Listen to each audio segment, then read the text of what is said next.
who can play the game of football, and it's a tough day for them, but I think they got through it well, and each day it'll get a little bit better, but we definitely missed the guy. That's for sure.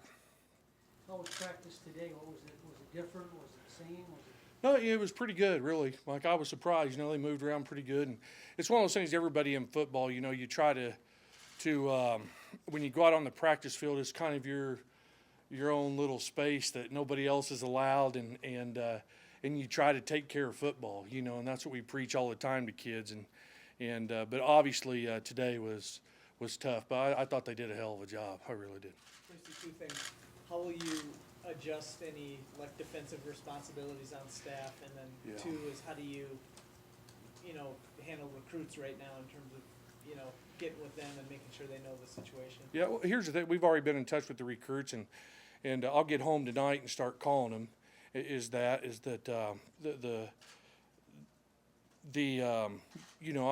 want to be next head football coach here. I mean, that's all there is to it. Okay, I believe I can do it, and our staff can do it, and so I want to be considered. I've been told I'll be considered, and so that's what we're telling the recruits. Everything we do, we're going to have same principles. I tell them, different personality.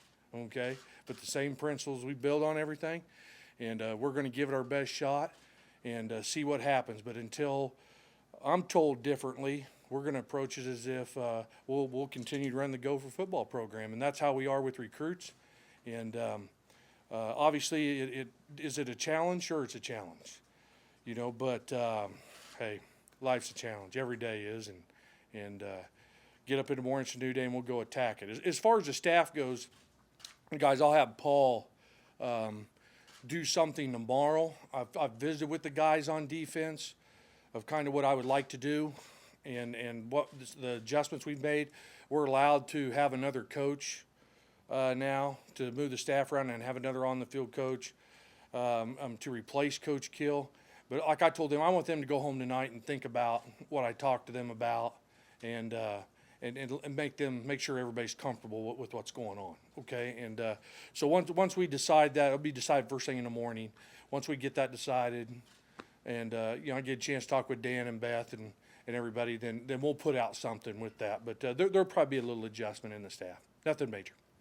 Tracy, after Jerry went through his issues a couple of years ago, and you were the interim coach for a while, in the back of your mind, do you have to prepare yourself to think that maybe a day like this might happen? After he came back and he'd been doing so well for so long, I can tell you that at the first of last year, there was a little bit of a concern. But after we got through since the first couple of non-conference games, the best I can remember, I haven't worried about it. He's just been things been going great, and hey, here it is, and I'll tell you, so, but I feel like, I've been trained well, and from the last situation, and I've been fortunate because Coach has always let me be involved in things, and when things have happened, and 21 years, and we think, like I say, we got a different personality, but we think an awful lot alike, and both of us would tell each other if we thought one was wrong or had a difference of opinion, and so there's a lot of respect there, and so I've been involved in a lot of those things, and so I feel like I'm very well prepared. I really do, and obviously that last situation helped us, and that one went good. So, we'll see how this one goes. Every day is different. Just along those lines, Jerry said this morning you kept a file, what to do in case I'm not around coaching, or was that something he just kept to himself, or he said it's full of papers? No, it is. Every year is that. The stuff, he's got a folder, and he says one, but it actually is three by the time it gets to the end of the year, and where he's kept stuff, and so to allow you, it's a good thing to reference. And same thing if somebody takes a job, he's always been open with those things and let people have copies of it to help them out. So and believe me, I give him some time. He needs some time because he's not somebody, like personality-wise, he's not somebody, I'm just telling you that this is going to bother him for a little while, and he's just not somebody who can let it go, and so I won't bother him for a while. I mean, he knows, Rebecca knows, he can feel free to reach out to me if they need something, or he has something that can help me, you know, he knows that he can do that. But here for a little while, I'll let them get comfortable with as much as they can, or he can, with his new situation. Tracy, how is your personality different from Coach Kill, and how much of an adjustment will it be to the kids style-wise? Here's the difference in personality is this. You all can write something, or somebody can say something bad about me. I learned a long time ago. I put my head to pillow at night, I'm going to bed, okay? I don't have any control over it. I'm moving on, okay? In fact, I don't read anything locally. Once we start the season, I don't read or watch anything locally on the news, okay? I won't mention the newspaper I do read, so we'll get in trouble with promoting something I shouldn't, Paul. But that's just how I get through a football season. You know what I'm saying? So when I go home at night, you know, Coach is somebody who he can't let things just roll and go away. You know, I mean, that's just the way he's wired. You know, and that's why when something starts to bother him, he has trouble sleeping, and bingo, you know, and that's what's so. And the fact of once you get when things start to go haywire, he loves the coach, and if he can't give it his all, he's not going to do that. He's not going to cheat the kids. He's not going to cheat anybody else. So that's one way. You know, he just wears his emotions a little bit more on his sleeves than what I do. You know, and believe me, not that I don't listen to ideas and stuff like that, but I've learned probably 5 years ago. I don't know, we were at Northern Illinois, and I did tell you, I got told one time we left the press box, we beat, I want to say North Dakota, 1AA school, and we beat them late. I was leaving the press box, and I had about 3 fans on me on the way back to the locker room, is that I hope you don't cash your check this week. You know what I'm saying? And it really bothered me. I mean, it really did. You know, I mean, hey, we won. I know it wasn't pretty, but we won, and when we go, hey, you don't know how damn hard we work, you know, and regardless how the game come out, and so it bothered me for a few days, and I called a good friend of mine who I know, and it still comes back to is that I do think I have a good handle on controlling things you can control, you know, and don't try to change those things. But I also have the personality. I love to compete. Is if I think I can get it changed, I'm going to do everything I can to get it changed if I think I can. What did you say to the team after practice today?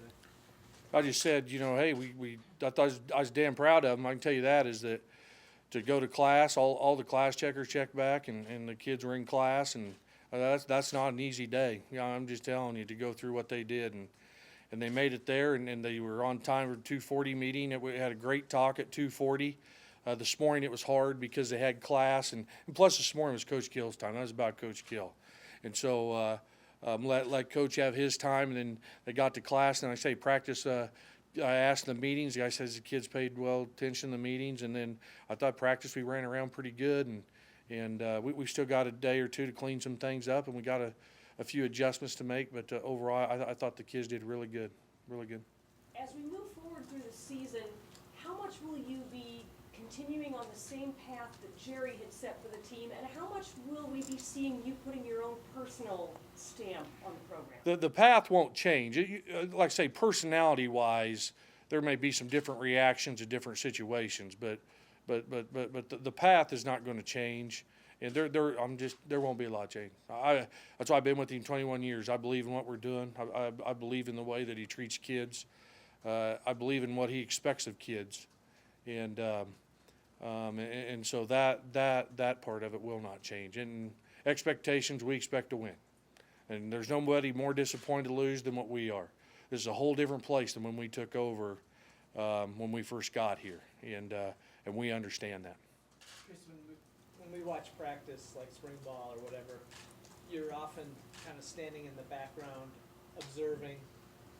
I mean, everybody knows all the work you're putting in and stuff. It's just, will you change that practice demeanor at all, just in the sense that does the head coach need to be more mobile and all that? Or? I can't be very mobile anyway. I'm kind of limited a little bit, but I mean, I may get up there a little bit closer, you know, to the huddle and things like that, and be more around. I will walk around more to the different groups during individual and things like that, you know, because the kids on offense got to get to know me, you know, more. There's no question. I mean, being on the defensive side of the ball, there's always a little bit of a separation there, you know, but we're all one team and, you know, love them all. There ain't anything wouldn't do for any of them. So, yeah, I'll probably get a little bit closer. You know, the reason I'm back there is being the coordinator, it's easier for me to see if everything fits. And so if we adjust a few things on the staff, that'll allow me to – but here's the thing. The worst thing you can do is make a bunch of adjustments, and now nobody's comfortable, and it's going to cause a problem. So I'm telling you, the adjustments will be very minimal, very minimal. You still continue to be from the box to go to the field like before? Yeah, I'll go back down the field and hope it's not real cold. You know what I'm saying? I used to joke that I may be the first coach that, you know, the good thing is you have long TV timeouts, but they may see me walking off the field in between TV timeouts if it's too cold, wondering where I'm going. And so, I'll go back down the field, yeah. Can you tell us when you found out and how you found out about Jerry's retirement? I didn't find out until, you know, this is the truth is that I found out yesterday when Coach showed up at 3:30. We stretched at about 4:30, and he came back and we had a good conversation about 30 minutes about what was going on. So before that, I mean, that's really the first that I knew of it. I mean, I knew he was having trouble sleeping and some things like that, but that's the first time, and so. Of how far along they were in the process, and that's a family decision that needs to be made. You know, I mean, he don't need a coach. He don't need anybody else in his ear about that. That decision has to be made what's best for him and Rebecca and the two girls. And so, he don't owe us apology or anything. We're all better off where we are now than when we first met him. At the same time, none of us would be here if it wasn't for him. You talked about wanting to be the next head coach for the University of Minnesota. Yes, sir.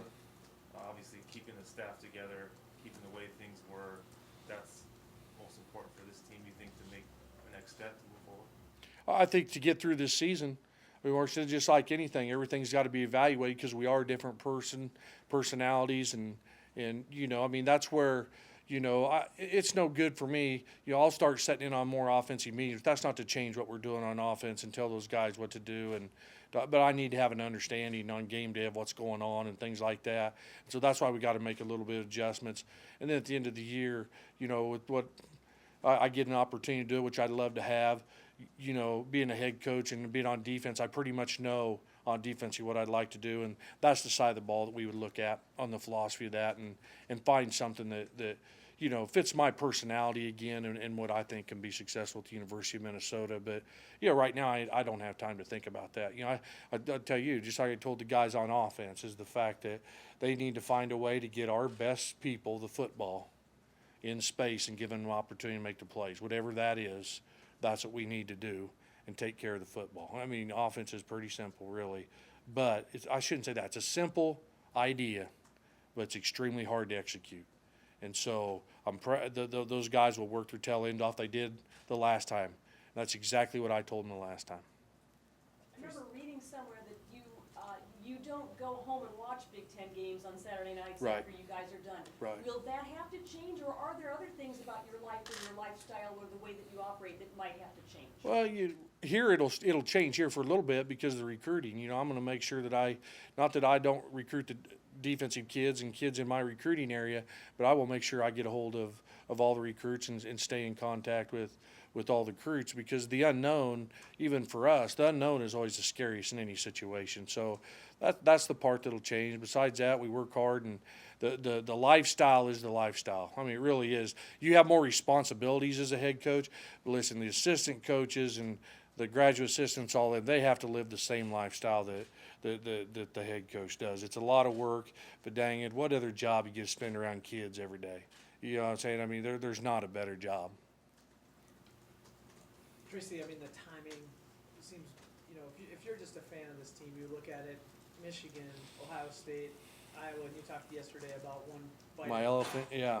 But I mean, just how, in terms of your confidence that this team doesn't let this devastating news affect them on Saturday?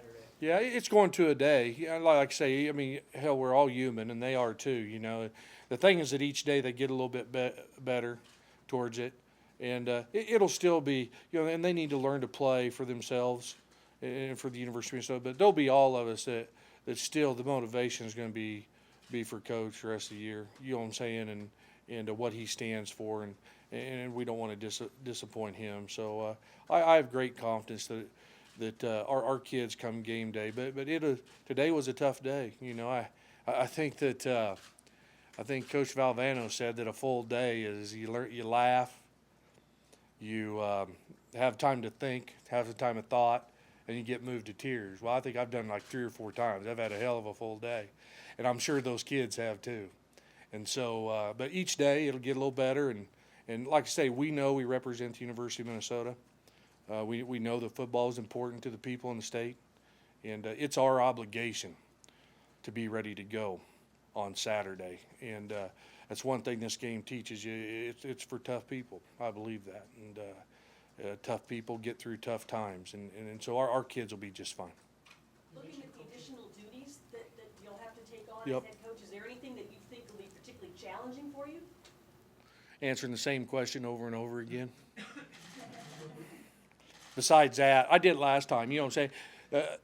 The media part, it really is. But now listen, the media is a necessary part of football now too, because it does generate a tremendous amount of money for our sport. I understand that, but that's so. But having to do it last time, I did it last time. That'll be the, you know, you won't be able to set in all the meetings, and you know that's one thing that you know, even head coach, you like being head coach. That's the one thing that bothered him is when you got to leave a meeting to go do something and things like that.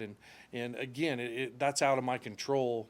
It's things I have to do, so I'm not going to lose any sleep over it, and I'll get it done. We'll take 2 more for Coach Claeys. You mentioned coaching personalities. Yeah. Several times already.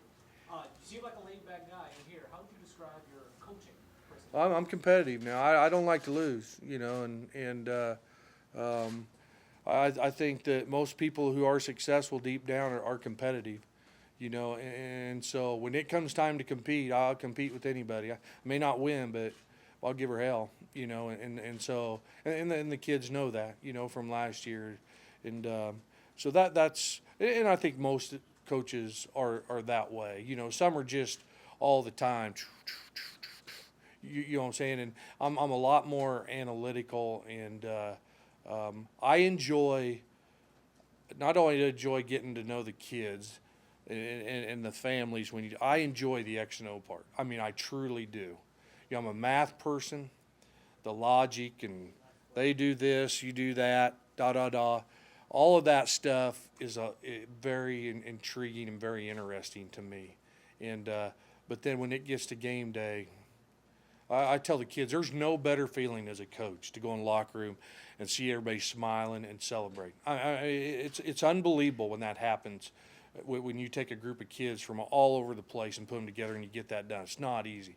But at the same time, there's not a worse feeling than going to the locker room and seeing a bunch of kids who just lost, and the look on their faces, because you know the work they put in.